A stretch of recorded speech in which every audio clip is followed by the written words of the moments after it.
2026년 6월 13일 토요일 매일 성경 묵상을 시작합니다. 오늘 하나님께서 주신 말씀은 고린도전서 8장 1절부터 13절까지의 말씀입니다. 고린도전서 8장 1절부터 13절까지의 말씀을 제가 봉독하겠습니다.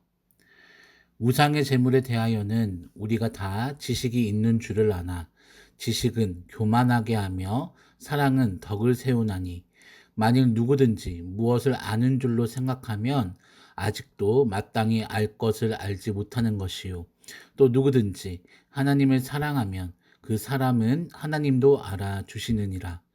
그러므로 우상의 제물을 먹는 일에 대하여는 우리가 우상은 세상에 아무것도 아니며 또한 하나님은 한 분밖에 없는 줄 아노라. 비록 하늘에나 땅에나 신이라 불리는 자가 있어 많은 신과 많은 주가 있으나 그러나 우리에게 한 하나님 곧 아버지가 계시니 만물이 그에게서 났고 우리도 그를 위하여 있고 또한 한 주 예수 그리스도께서 계시니 만물이 그로 말미암고 우리도 그로 말미암아 있느니라. 그러나 이 지식은 모든 사람에게 있는 것은 아니므로 어떤 이들은 지금까지 우상에 대한 습관이 있어 우상의 제물로 알고 먹는 거로 그들의 양심이 약하여지고 더러워지느니라. 음식은 우리를 하나님 앞에 내세우지 못하나니 우리가 먹지 않는다고 해서 더 못 사는 것도 아니고 먹는다고 해서 더 잘 사는 것도 아니니라. 그런즉 너희의 자유가 믿음이 약한 자들에게 걸려 넘어지게 하는 것이 되지 않도록 조심하라. 지식 있는 내가 우상의 집에 앉아 먹는 것을 누구든지 보면 그 믿음이 약한 자들의 양심이 담력을 얻어 우상의 재물을 먹게 되지 않겠느냐. 그러면 내 지식으로 그 믿음이 약한 자가 멸망하나니 그는 그리스도께서 위하여 죽으신 형제라. 이같이 너희가 형제에게 죄를 지어 그 약한 양심을 상하게 하는 것이 곧 그리스도에게 죄를 짓는 것이니라. 그러면 만일 음식이 내 형제를 실족하게 한다면 나는 영원히 고기를 먹지 아니하여 내 형제를 실족하지 않게 하리라. 아멘. 오늘의 말씀은 우상의 제물에 대해 그리스도인들은 어떻게 반응하고 대처해야 하는지에 대한 내용이 담겨져 있습니다. 이 말씀의 주제는 곧 우상의 제물뿐만이 아니라 세상에서 그리스도인으로 살아가며 주어지는 경계선을 어떻게 지혜롭게 그을 것인지에 대한 기준점이 됩니다. 그리스도인으로서 해야 할 것과 하지 말아야 할 것을 지혜롭게 그리고 하나님의 진리 안에서 어떻게 판단할지에 대한 첫 시작점이 되는 말씀입니다. 고린도전서 8장부터 11장, 즉 3장에 걸쳐서 이루어질 우상의 제물에 대한 논의의 첫 시작점인 8장의 말씀의 초반부에는 8장부터 12장까지의 기준점이 될 주제를 먼저 이야기하는 것으로 시작되어집니다. 8장 1절부터 3절까지 바울은 우상의 제물에 있어서 어떤 식의 접근을 해야 하는지를 제시하고 있습니다. 그 첫째, 지식은 우리를 교만하게 만든다는 것입니다. 누구든지 무엇을 아는 줄로 생각하면 아직도 마땅히 알 것을 알지 못한다고 이야기합니다. 그리고 둘째, 사랑은 덕을 세웁니다. 누구든지 하나님을 사랑하면 그 사람은 하나님도 알아주신다고 이야기합니다. 이 두 가지의 기준이 우상의 제물에 대해 어떻게 접근해야 할지를 잘 이야기해 줍니다. 이러한 기준 아래에서 4절부터 6절의 말씀이 진행되어지는데 4절부터 6절까지의 말씀은 우상의 제물에 대한 지식을 이야기합니다. 4절부터 6절의 말씀에서 이야기하는 지식은 딱 한 가지입니다. 우상의 제물에 대해 다루어야 하기 때문에 우상이란 무엇인가에 대해 논의하게 됩니다. 그래서 바울은 이와 같이 이야기합니다. 하나님만이 온전한 하나님이시고 다른 우상들은 결국 아무것도 아니다라는 것입니다. 우리가 섬겨야 할 분은 오직 하나님이시고 그 이외의 모든 것들은 우상이며 아무것도 아니라는 것입니다. 고린도 교회 당시의 상황을 살펴보면 헬라와 로마 문화에 널리 퍼져 있던 것이 우상, 그리고 우상 숭배에 대한 어떤 제사의 문제였습니다. 그렇기에 그리스도인들은 이 문제에 대해 예민하게 반응하였을 것이고, 또 그 우상의 제사로 인하여 어떤 그 만들어진 음식에 대해서도 예민하였을 것입니다.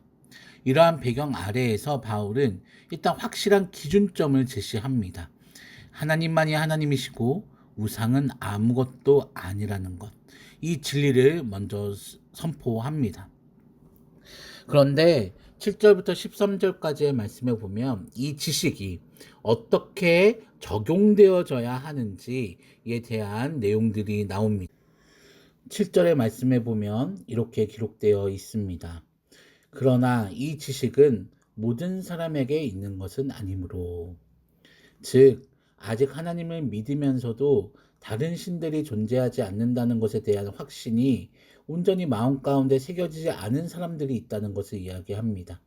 그리고 그들은 평생 자신들이 신이라 믿었던 우상과 함께 살아왔기에 그에 대한 습관이 여전히 존재했고, 그로 인하여 마음속에 갈등이 있다는 것을 알게 되었습니다.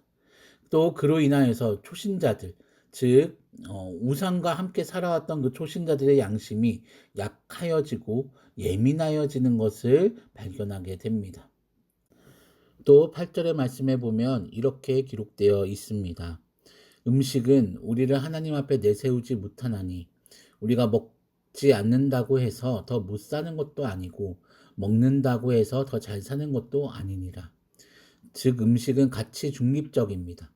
이방 신전에서 우상에게 바쳐졌던 음식이든지 아니었든지 상관없이 그 자체로는 선하거나 악하다고 이야기할 수 없습니다.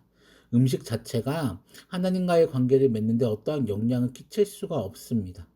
그래서 대수롭지 않은 문제입니다. 그런데 앞에서 이야기한 초신자들의 양심이 약하여지고 예민하여지는 것이 문제가 됩니다. 그들의 배경과 습관이 있기 때문에 마음속에 갈등이 존재하고 음식을 가치 중립적인 존재로 보는 것이 아니라 우상의 음식으로 생각했고 그 음식을 먹는 것을 곧 우상 숭배라고 생각했다는 것입니다. 그런데 이러한 얽매임에서 자유로웠던 사람들은 음식을 자유로이 먹었고 그 모습이 믿음이 약한 초신자들에게는 갈등을 불러일으켰습니다. 그래서 9절부터 12절까지의 바울은 이와 같은 이야기를 합니다. 믿음에 약한 초신자들 또한 그리스도께서 피 흘려 값을 치르신 귀한 형제라고 하는 것을 기억하며 내가 자유로이 음식을 먹을 권한이 있지만 그들을 위하여 약한 양심과 마음이 상하지 않도록 음식 먹는 것을 삼가라는 것입니다. 어떤 음식이든 그 출처가 어떠하든 상관없지만 사랑으로 덕을 세우며 사랑하는 형제들의 마음을 보호하라는 것입니다. 그래서 바울은 13절에서 이렇게 이야기합니다. 그러므로 만일 음식이 내 형제를 시족하게 한다면 나는 영원히 고기를 먹지 아니하여 내 형제를 시족하지 않게 하리라. 아멘.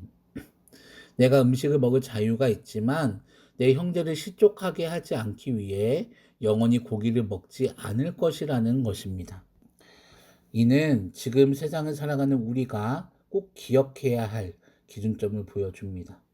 사랑하는 성도 여러분, 기억하시기 바랍니다. 지식과 함께 사랑으로 행하시기 바랍니다. 지금의 우리에게도 우상의 재물과 같은 존재들이 있습니다. 바로 술과 담배입니다. 술과 담배에 대해 여전히 크리스천이 해도 괜찮을까 아니면 안 될까에 대해서 여러 논란이 있고 이에 대하여 각자 자신의 신앙 안에서 어떠한 기준과 결정을 내리셨거나 아니면 애매모호한 상황에서 술과 담배의 문제를 바라보시는 분들이 계실 것입니다. 그런데 그 기준이 어떠하든지 우리가 기억해야 할 것은 지식도 너무나 중요하지만 사랑이 있어야 함을 기억해야 합니다. 오늘의 말씀에서 바울이 이야기한 우상과 하나님에 대한 지식은 절대 물러서는 안 되는 진리입니다. 하나님만이 온전한 주이십니다. 그러나 이 진리에 바울은 사랑을 더하였습니다. 우리 또한 사랑을 더할 수 있어야 합니다. 분명 올바르지 않고 올바르지 않은 것에 대한 여러 기준들을 이야기할 수 있으나 사랑으로 우리가 먼저 생각하고 사랑 안에서 행동하며 반응해야 함을 기억하시기 바랍니다. 믿음의 약함과 양심의 상함을 기억하고 우리는 그 믿음과 양심을 지켜주며 행동해야 합니다. 이것이 오늘의 말씀이 우리에게 던져주는 주제입니다. 말씀을 정리합니다. 사랑하는 성도 여러분, 우리는 세상 가운데서 진리를 가지고 살아가야 합니다. 세상의 무분별한 가치와 죄가 여전히 아무 거리낌 없이 사람들의 행동과 삶 전반에 영향을 끼치고 있습니다. 그렇기에 우리는 진리를 가져야 합니다. 그러나 함께 사랑 또한 가져야 합니다. 이는 사랑을 위해 진리의 기준을 내려놓으라고 하는 것이 아닙니다. 사랑 안에서 진리를 만들어내야 함을 이야기합니다. 사랑하는 성도 여러분, 사랑의 부드러움 안에서 진리의 단호함을 만들어내시는 우리 모든 분들 되시기를 바랍니다. 그래서 세상 가운데서 나만의 승리가 아닌 내가 속한 곳에 모든 사람들과의 승리를 만들어내실 수 있기를 주님의 이름으로 축복합니다. 기도하겠습니다. 하나님, 혼란하고 어려운 이 시대 가운데 진리의 단호함을 가지고 살아가게 하여 주시옵소서. 그런데 진리의 단호함을 주님의 사랑으로 품어주셔서 사랑의 부드러움 안에 그 진리가 온전히 서게 하여 주시옵소서. 오늘 하루도 예배함으로 시작합니다. 오늘 하루의 삶을 주님께서 인도하여 주시고 기쁨과 행복이 넘쳐나게 하여 주시옵소서. 예수 그리스도의 이름으로 기도하오며 이제는 우리 구주 예수 그리스도의 은혜와 하나님의 사랑하심과 성령님의 교통하심이 사랑과 진리 안에서 승리를 누리기를 결단하는 사랑하는 모든 성도님들 머리 위에 그 삶과 가정과 생업 위에 이제부터 영원토록 함께하여 주시기를 간절히 축원하옵나이다. 아멘.